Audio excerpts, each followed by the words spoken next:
Masih bersama saya Adini dan kembali kami sampaikan berita Padang hari ini.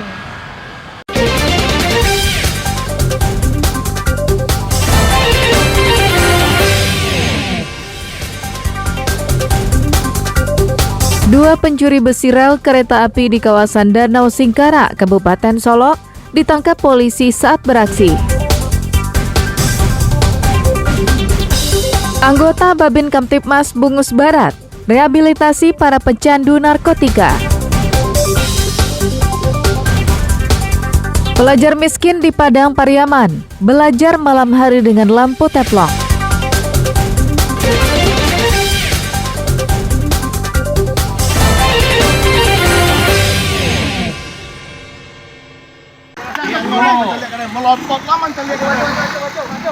KBO Intel.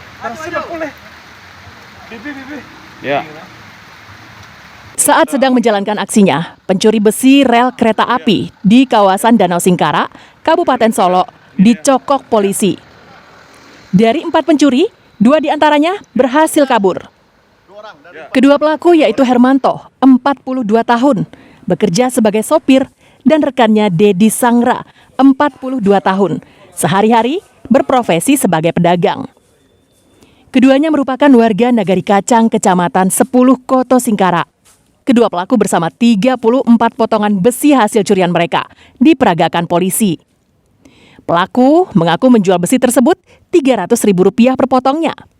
Kementerian Perhubungan menderita kerugian puluhan juta rupiah karena ulah mereka. Laporan yang diterima polisi, Kementerian Perhubungan sebagai pemilik aset negara itu sering kehilangan besi rel di daerah tersebut. Jalur kereta yang dulu menghubungkan kota Padang Panjang dan kota Sawalunto itu kini tak lagi dilalui kereta api.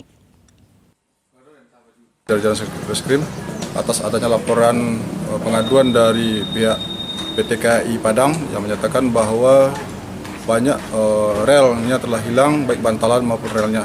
Karena atas laporan tersebut, kami melaksanakan kegiatan penyelidikan dan alhamdulillah atas bantuan dari informasi masyarakat, kami berhasil menangkap 2 orang pelaku atas identitas H dan D, yang mana pada saat itu mereka sedang melakukan pemotongan rel kereta api dengan menggunakan gas LPG. Kini kedua pelaku telah ditetapkan sebagai tersangka dan dijerat dengan pasal 363 KUHP tentang pencurian dengan ancaman hukuman 9 tahun penjara.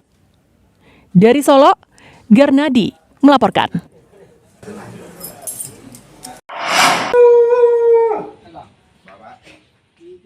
Guna menekan angka pemakai narkotika, seorang Babin Kamtibmas di Kelurahan Bungus Barat, Kecamatan Bungus Telukabung, sekitar 20 km dari pusat kota Padang, berinovasi dengan merehabilitasi para pemakai narkotika. Bribka Riki Novialdi bekerja sama dengan sebuah yayasan. Sejak tahun 2023 hingga sekarang, telah 3 orang pemakai narkotika yang direhabilitasi. 1 di antaranya telah selesai direhabilitasi dan kembali kepada keluarganya. Salah satu kegiatan yang dilakukan tim medis, tim psikolog, dan polisi kepada para peserta, yakni memberikan pengarahan tentang bahaya narkotika bagi tubuh, serta memberikan psikoterapi yang diikuti selama 3 bulan hingga 4 bulan. Para peserta rehabilitasi juga diberikan bimbingan ilmu agama.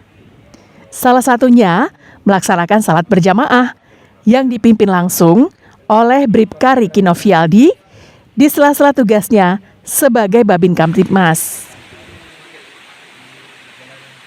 Dan alhamdulillah untuk anggota yang saya rehab atau pemuda yang saya rehab diperbutuhkan atau kita bantukan di Karunia Insani sebagai kuliti di sini lah. Alhamdulillah dengan bekerja sama ini bisa membuka lapangan kerja bagi para pecandu narkotika yang telah terjerumus ke dalam jurang tersebut. Jadi kita selamatkan generasi muda penerus bangsa Indonesia.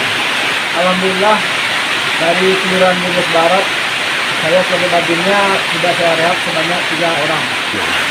Luar biasa Bang, cukup membantu kita dalam artian dengan peran beliau lah memberikan kita sebuah rujukan atau rekomendasi ke tempat kita bagi warganya yang terindikasi karena kecanduan narkoba dan sejauh ini sudah 3 orang yang kita lakukan layanan rehabilitasi. Nah, 2 antaranya sudah selesai, 1 kembali ke keluarga dan bekerja, dan 1 di antaranya dia tidak mau pulang, Bang. Ketua Tim Penggerak PKK Sumatera Barat yang mengunjungi tempat rehabilitasi para pecandu narkotika tersebut menyampaikan apresiasinya kepada Bribka Riki atas usaha yang dilakukannya. Para pecandu ya, pemakai atau mungkin pengguna narkoba, supaya mereka menyadari apa yang mereka lakukan itu adalah merugikan diri mereka sendiri, merugikan keluarga, dan merugikan bangsa kita ini. Tugas kita apa yang sudah dilakukan oleh Babin Kamtibmas beserta masyarakat tentunya, ya bagaimana memperhatikan anak-anak dalam keluarga, memperhatikan generasi muda sehingga mereka terjauh dari narkoba. Inovasi yang telah dilakukan oleh Bribka Riki Novialdi patut dijadikan contoh bagi polisi lainnya yang sangat membantu program pemerintah dalam menekan angka pemakai narkotika. Alfi melaporkan dari Padang.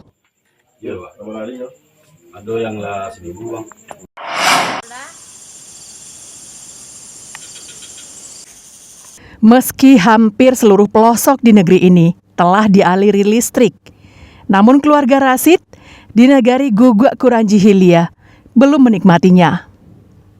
Akibatnya, anak-anak Rasid, Nabila dan adiknya yang berstatus sebagai pelajar, terpaksa belajar menggunakan lampu teplok.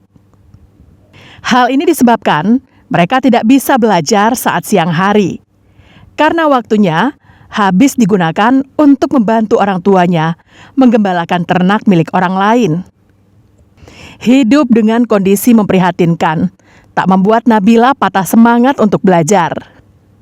Untuk mendapatkan informasi pelajaran atau berkomunikasi melalui jaringan internet, ia harus mendaki bukit di belakang rumahnya untuk mendapatkan sinyal. Meski melewati malam dengan penerangan seadanya, Nabila dan adiknya tetap belajar. Agar masa depannya tak segelap saat ini, ia berharap rumahnya bisa dialiri listrik, sehingga bisa belajar dengan lampu yang terang. Kurang fokus, karena tidak ada lampu, hanya belajar dengan lampu teplok. Nampak nak hurufnya? Kalau diterangin sama teploknya banyak, baru kelihatan jelas. Ya kesulitan, tapi bagaimana macam mana lagi kan? Seperti apa kesulitannya aja? Ya kalau pakai lampu ini kadang-kadang anak-anak belajar pakai lampu lampu teplok. Jadi kurang, istilahnya anak-anak tuh nggak kurang istilahnya belajarnya. Keluarga miskin ini sudah tinggal belasan tahun tanpa menikmati fasilitas seperti yang orang lain rasakan. Mereka berharap uluran tangan dermawan yang mempunyai kelebihan rezeki untuk bisa meringankan beban mereka. Eki Rafki melaporkan dari Padang Pariaman.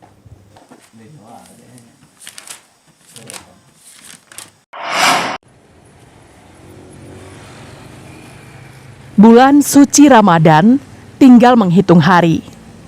Namun kondisi ini tidak didukung dengan stabilitas harga kebutuhan pokok di Pasar Rakyat Pariaman.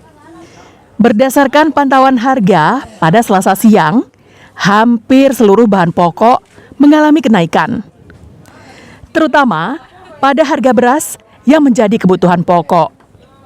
Saat ini harganya naik hingga 20%. Kenaikan ini berlaku untuk semua jenis beras, baik yang berasal dari beras lokal maupun beras dari kabupaten tetangga. Rata-rata mengalami kenaikan Rp15.000 setiap 10 kilogramnya. Telur yang biasanya dijual Rp47.000 per papan, kini naik hingga Rp51.000 setiap papan. Harga cabai masih bertahan di kisaran Rp70.000 per kilogram. Sedangkan minyak goreng curah naik Rp2.000 menjadi Rp17.000. Sebelumnya hanya dijual Rp15.000 per kilogram. Sedangkan harga bawang, kentang, maupun berbagai jenis sayuran lainnya mengalami kenaikan di kisaran 15% hingga 20%. Bagi para ibu rumah tangga maupun pedagang kuliner, mereka harus menyiasati kenaikan harga ini karena uang belanja tidak mengalami kenaikan. Begitu juga harga penjualan kuliner tidak bisa dinaikkan. Ya kalau palingan dikurang-kurangi lah. Biasanya cabai dibutuhkan sekilo, paling dikurangi lah kan. Soalnya kan tiap bulan kan kita ada belanja bulanannya kan ada yang di stok gitu. Biasanya seminggu itu 300.000, ini udah 300 lebih seminggu gitu kan. Jadi diakalinya dengan mengurangi bahan-bahannya yang mau dimasak. Apa dibeli mahal semua. Susah ya, Bu ya? Ya susah. Lalu ada rencana pengurangan harga jualan? Kalau dikurangin orang nggak mau beli. Harusnya segitu aja. Kalau dinaikin, Bu? Nggak mau orang baik membeli. Harga segitu 5.000 aja. Kenaikannya ada sekitar biasanya harganya cabai ini 60, sekarang 70, 75. Itulah. Kalau untuk beras gimana, Bu? Untuk beras juga naik. Berapa, Bu? Oh, naiknya itu berapa itu ya, 20% lah, Nak. Biasanya 150, 165. Kenaikan harga yang tidak diimbangi dengan bertambahnya penghasilan menjadi dilema bagi masyarakat. Sementara upaya pemerintah untuk menstabilkan harga belum juga ada hasilnya hingga saat ini. Eki Rafki melaporkan dari Pariaman.